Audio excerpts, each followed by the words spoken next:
Here's a strange thing that came out of a recent session.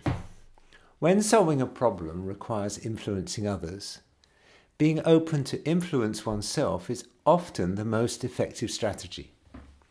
Now, this may seem paradoxical, but bear with me.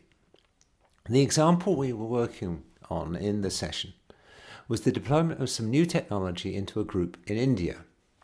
Previous attempts at doing this had started by sending a prototype to the group and asking for feedback. Now, this approach generally works well in Europe and North America.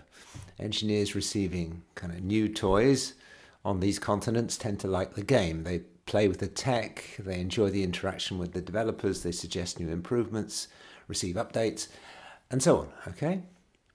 But this approach wasn't working so well for my coaching client when working with India. So how could he have his Indian colleagues give him the feedback he needed?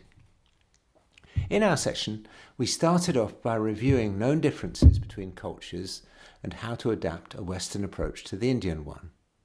And after a while, we realized that this approach was doomed to failure. We could imagine all sorts of reasons why an engineering group in India would go about things differently from one in Europe or North America.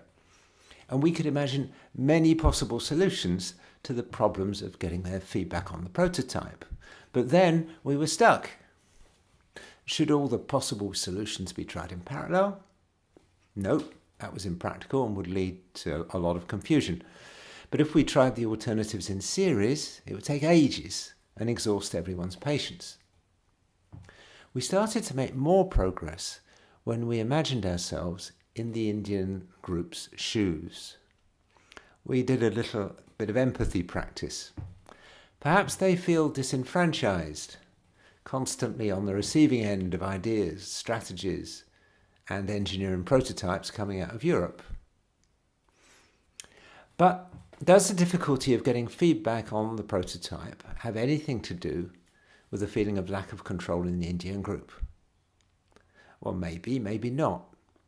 But considering these 2 points together inspired the following idea. Why not simply explain our dilemma to a trusted colleague in India and ask for their opinions and advice? In order to influence them, maybe we need to let them influence us. There's the paradox. And this sign of humility will be a demonstration that we considered their input valuable. And it might just result in a good solution coming up.